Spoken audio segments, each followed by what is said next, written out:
Hello everyone and welcome to my Soap Twist 24 channel. I hope everyone is having a wonderful day.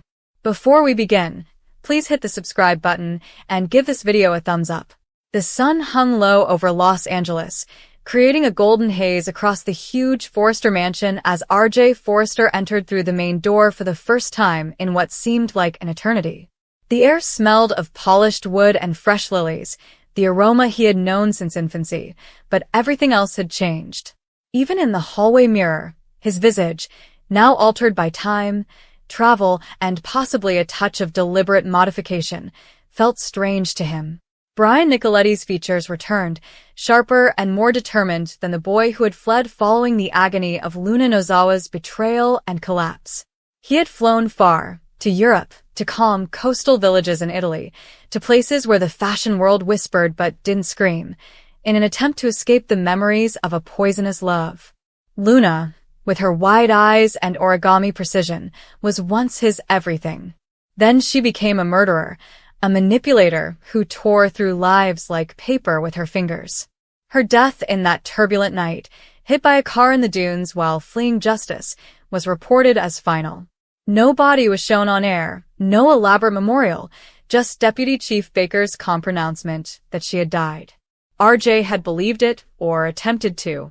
The ache, however, lingered, casting a shadow across countries. He put his luggage in the entryway, heard the familiar click of heels, and Brooke Logan arrived, her eyes bright with delight and tears. RJ, she exclaimed, bringing him into a hug that smelt like vanilla and home. Ridge followed, his hand firmly clapped on his son's shoulder, pride mingled with hidden queries about where he'd been and why he'd been gone so long. RJ told a story about inspiration-seeking excursions, sketching in cafes overlooking the Mediterranean, and finding himself amidst the chaos of his family's endless problems. It was not wholly a falsehood. But the actual reason he'd returned had nothing to do with Ridge and Brooke's reconciliation or the new Forrester Creations line. Someone new in town, someone related to the beach house where Will Spencer and Electra Forrester lived, was the subject of a tale that had spread across soap opera forums and fan groups. Dylan is someone's name. He did not mention her at first. Family dinners were a whirl of laughing and catch-up stories. Steffi looked at him suspiciously, Finn provided quiet encouragement, and Hope hugged him passionately, murmuring that she missed him. But RJ's thoughts turned to the Spencer Beach house and the rumors of a lady named Dylan who had been brought in after running over Luna during her escape. Dylan's rescue of Electra and Will from more trauma was portrayed as an unintentional, even heroic, deed. Still, something about it bothered him. The timing, the coincidence of her being Hayes' former art teacher, and the ease with which she had integrated herself into their lives. He had to see for himself. The days progressed into a week. RJ made excuses to visit the beach house, such as keeping up with Electra, his non-blood-related cousin, or teasing Will about their inevitable rivalry now that he was back in Los Angeles. The house was bright and sunny, with waves breaking in the background creating a continual soundtrack. Electra greeted him warmly, her smile genuine, though he noticed a flicker of protectiveness as Dylan entered the room. Dylan stood tall and composed, with dark hair framing a face that exuded an almost otherworldly serenity. Sydney Bullock's interpretation conveyed a quiet intensity, her motions beautiful yet meticulous, as if she had prepared each action in front of a mirror. At first, RJ disregarded his concerns as paranoid. Grief is playing tricks. Luna had died. He'd watched the TV clips and heard the affirmations. But then came the minor stuff. Luna had enjoyed Dylan's lunchtime practice of folding napkins into exact cranes. The delicate jasmine perfume that lingered to her was the same one Luna had worn. Her eyes lingered on Will when she thought no one was looking, hungry and possessive, just like Luna's did when she became bored with RJ. He saw her laugh at Electra's quips, but it seemed scripted and too flawless. When she talked to him directly, politely inquiring about his travels, her glance contained a spark of recognition that sent shivers down his spine. He started digging silently. Late evenings in his old room at the mansion, laptop open, looking through old Luna images alongside recent glimpses of Dylan online. The bone structure was altered, with higher cheekbones and a softer jawline, but plastic surgery might correct this. He'd seen enough of changes in the fashion industry when one person became another. Rumors circulated online, with admirers speculating wildly that Dylan was Luna reborn, surviving the collision via sheer will or a hidden ally. The show's top writer had officially rejected it, claiming Luna was actually gone, but soap operas thrived on the unbelievable. RJ could not shake the feeling. RJ and Dylan were alone at the beach house one evening as the sun set into the Pacific. Will and Electra had gone for a walk, leaving the two of them on the deck, observing the ocean. She offered him a drink, her fingers brushing against his as she passed the glass. "You seem troubled, RJ," she remarked quietly, her tone low and melodious. "What's on your mind?" he asked, studying her face in the fading light. The eyes were the same, dark, intense, and capable of attracting or repelling people with a single look. "You remind me of someone," he explained carefully. "Someone I used to know very well." Dylan tilted her head, a slight smile on her lips. "A lot of people say that. Faces blend together in this town. But not like this." He took a step closer, his heart racing. "The way you move. The origami. Even the way you look at Will, it's familiar." Her expression remained constant, but something flared behind her eyes. Amusement? Recognition? RJ's voice sank. "Will's a good guy. Easy to care about. Luna cared about him too. Obsessively. After she was done with me." The name hung in the air like smoke. Dylan's smile faded gradually. She placed her glass down, fingertips caressing the rim. "Luna's dead, RJ. Everyone knows that. Car accident. Tragic end to a tragic story." "Is she?" He brought out his phone, displaying a side-by-side comparison of Luna's last photo before the escape and Dylan's most recent headshot. The similarities were faint, but noticeable: the contour of the brow, the slant of the chin. Surgery can change a lot. Faces, bodies, and even lives. She laughed softly, echoing Luna's. "You're reaching, RJ. Grief does that. It makes you see ghosts." But he wasn't backing down. "I loved her once. Believed in her. Then she lied, manipulated, killed. If you're her, if somehow you survived, changed everything about yourself to start over, then say it. Look me in the eye and tell me you're not Luna Nozawa." The water raged beneath them. Dylan, or whomever she was, stepped forward, close enough for him to see the thin scar along her hairline, which was concealed by clever makeup but apparent up close. "Is there a relic of the crash? Or something else?" Her hand went out and softly touched his cheek, sending a thrill through him. Familiar, intimate, and terrifying. "You're still the same romantic boy," she murmured, "always wanting to believe in redemption." His breath caught. "Then prove me wrong. Tell me who you really are." She leaned forward, lips touching his ear. "You're Luna." "No, wait." The words formed slowly and deliberately. "No, RJ. "You're the one who's haunted. But if you need to hear it." She drew back, her gaze fixed on his. "I'm Dylan. Just Dylan. But if it makes you feel better to believe otherwise, maybe I am her. Maybe I survived. Maybe I wanted a second chance. Or maybe I'm exactly who I say I am, and you're losing your mind." The ambiguity made him feel ill. Was this a confession? Taunt? Or is the truth veiled in denial? He examined her face for cracks, the twitch of a lip, the avoiding of eyes, but she revealed nothing.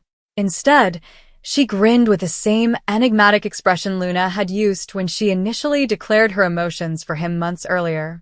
"I missed you," she said meekly. "Even if you don't believe it's me." RJ stumbled back, the deck railing pressing into his spine. The entire globe tilted. If she was Luna, reborn through surgery and sheer boldness, everything he'd tried to forget came flooding back. The love, the treachery, and the blood on her hands. If she wasn't, if Dylan was just a lady with strange similarities, then he was the monster, projecting his own grief onto an innocent person. He drove through the shadowy streets of Los Angeles, thoughts racing, without saying anything else that night. Back at the estate, He paced his chamber, reliving every moment and glance. The origami crane she'd left on the table as a gift folded perfectly, exactly as Luna used to create for him. The jasmine aroma lingered on his jacket. The scar. Days blurred. He avoided the beach home, but Dylan Luna started appearing elsewhere. At Forrester Creations, she was looking for a position in the art department with an outstanding resume. At family events, Electra invited him as a friend in need. He was usually courteous and poised, but he had that knowing look in his eyes. RJ encountered her once more, this time in the quiet corner of the Forrester showroom after hours. The lights dimmed, and mannequins stood sentinel. "I know it's you," he said with a firm voice. "The surgery was good, damn good, but I see you. The real you." She slowly turned, no longer in denial. Simply a slow, melancholy smile. "And if I am? What then, RJ? You turn me in? Tell the family the dead girl is back, prettier, smarter, ready for round 2. He approached me more closely. Why? "Why come back like this?" "Because I never stopped loving you," she put it simply. "Even when I hurt you. Even when I became what I became. The crash didn't kill me. It broke me, rebuilt me. I took the chance to become someone new. Dylan. Cleaner slate. But I couldn't stay away. Not from you. Not from this world." His eyes were watering with tears. Part wrath and part longing. "You killed people. You destroyed lives. And I paid for it," she told me. "With pain. With hiding. With becoming this." She gestured to herself. "But love doesn't die easily, RJ. Not in our case." He wanted to despise her, to contact the cops and expose her. But the pull remained, the same magnetic power that had drawn him in from the start. Before the darkness took over, the girl had made him feel seen and special. In the showroom silence, he reached out, his fingertips tracing the line of her jaw, new yet all too familiar. "If you're Luna," he said quietly, "then say it. No games." She met his stare unwaveringly. "I'm Luna," she said quietly. "Always was. Always will be." The words hung between them like a confession that changed everything. RJ felt the ground shifting beneath him. Forgiveness? Revenge? Love resurrected with a new face. The story was not over. It was just beginning anew.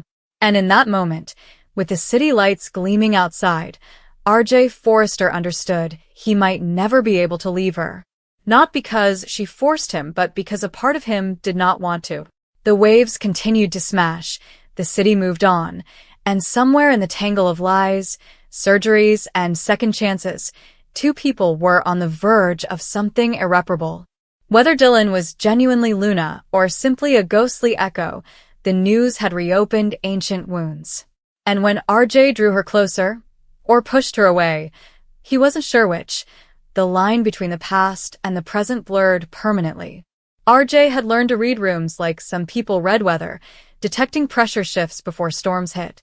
The design studio was silent in the sense that it pretended to be tranquil, with pencils lined up like soldiers and fabric swatches draped with purpose. Dylan stood near the window, the city's reflection on the glass shattering his outline into a dozen images of himself. RJ watched those reflections and felt the same dread he'd been feeling for weeks. Titan. It wasn't simply that Dylan appeared out of nowhere with a portfolio far too polished for a novice, or that his grin was forced, as if he were guarding a secret. Dylan listened with a tilted head and eyes searching faces for familiarity rather than approval, as if he were expecting someone to mispronounce his name. "Can we talk?" RJ asked. Dylan turned. "We are talking." "No," RJ answered quietly. "I mean, really." They moved into the adjacent dressing room, where mirrors multiplied their doubt. RJ closed the door. The sound resonated more loudly than it should have. "You've been avoiding me," Dylan commented playfully. "If this is about the sketches, it's not the sketches." RJ cleared his throat. He had practiced this moment in fragments, how he would begin, the evidence he would present, and the calm confidence he would project.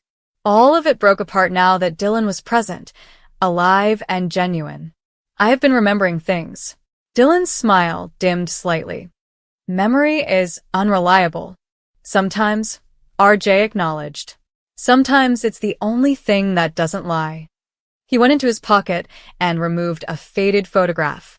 He hadn't intended to bring it, but his palm had curled around it without conscious thinking. He slid it across the table, below the mirror. Dylan cast a downward gaze. His fingers hovered and then retracted. I don't know what you want me to see. I do, she replied. I want you to see her. The photo was ancient, with smooth edges and sun-washed colors. A girl stood on a beach with untamed hair and an unguarded smile. Luna. She had been joy, fire, and sadness rolled up in one impossible individual. She disappeared years ago, leaving unanswered questions. Dylan finally picked up the photograph. His thumb followed the contours of the girl's face, a loving gesture that ached to behold. For a brief period, the studied composure snapped. Then it snapped back in place. This isn't me, Dylan replied. RJ sensed a quiver below the words. You have the same scar, he explained gently. On your wrists. You conceal it with a watch, but I noticed it when you went for the fabric last week. You laugh the same manner when you are nervous. You hum while you are pondering. Dylan's gaze flickered up. Lots of people hate lilies. Not the way you do, he replied. You told me they smell like apologies. Silence stretched, thick and frail. The mirrors observed. You're reaching, Dylan remarked. People change. Yes, RJ answered. They do. He took a deep breath and steadied himself. You had work completed. Extensive. You vanished after everything went wrong, including the lies, consequences, and threats. I discovered records, private clinics, and shell firms. Someone paid a lot of money to erase a face and develop a new one. Dylan laughed sharply. So now I'm a part of some big conspiracy? RJ did not flinch. You're Luna. The name dropped between them like a glass. Dylan's shoulders dropped slightly, as if he was only keeping them up by force. I'm not, he replied. The denial sounded professional and jaded. Luna is gone, RJ said, taking a step closer. You did not leave because you wanted to. You had to disappear. Someone was attempting to ruin you and seize everything. Dylan closed his eyes. When he opened them, they were moist. You don't know what you're asking, he said softly. I'm not asking, RJ replied. I'm telling you that I see you. The room appeared to exhale. Dylan slid to the bench, elbows on knees and face in hands. The watch slipped down his wrist, revealing a tiny white line from a scar shaped like the crescent moon. I practiced, he admitted hoarsely. I practiced being him. Walking, talking, and even breathing differ. I developed new habits to replace the old ones. I promised myself that if I was convincing enough, the past would stop chasing me. RJ sat alongside him. Did you do it? No, Dylan replied. It just got a new name. For a long, they sat silently, the buzz of the building their constant companion. Dylan finally straightened. I didn't plan to come here, he remarked. I was supposed to pass through. One job, one paycheck, and then gone. But then I saw you. I remembered who I was while I was with you. It worried me. RJ grinned sadly. You were always afraid of remembering. Remembering gets you killed, Dylan told me. Or worse. Living like a ghost isn't living, RJ answered. Dylan observed him. If you tell anyone, I won't, RJ replied. Not unless you want me to. What happens if they discover me?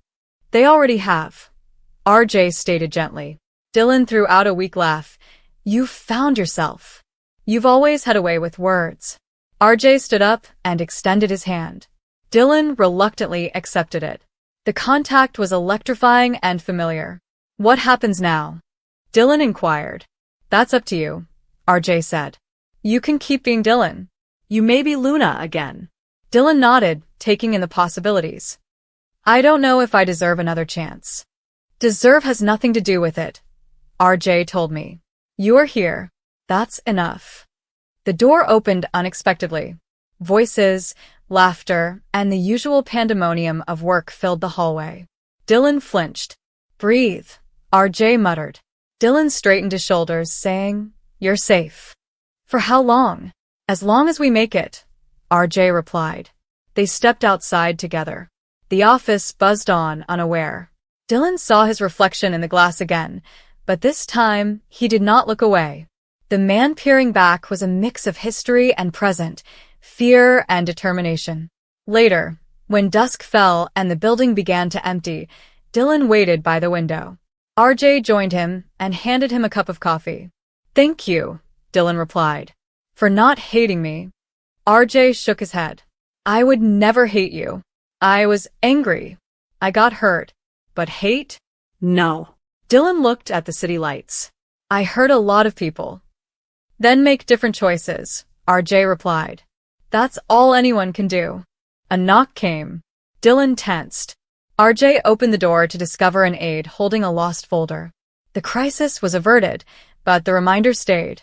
Dylan muttered, "I can't stay forever," as the door closed. Dylan can. Luna cannot. Perhaps Luna does not have to be who she was, RJ suggested. Maybe she gets to be who she is now. Dylan smiled, little but genuine. "You make it sound easy." "It won't be," RJ confessed. "But you won't be alone." The words sank in, grounding Dylan. He dug into his pocket and took out the old photos that RJ had showed him earlier. He examined it, then gently folded and tucked it away. "I don't want to forget her," he explained. "Even if I can't be her." "You don't have to forget," RJ commented. "Just forgive." Dylan shut his eyes. For the first time in years, he allowed himself to picture a future without escape. When he opened them, the city resembled a map rather than a maze. "Stay," RJ replied quietly. It was not a command. It was an invitation. Dylan nodded. "I will. For now." They stood close as the night fell, two shadows reflected in glass that were no longer cracked. Between Dylan and Luna, a new story began, unwritten and unclear, but finally, truly alive.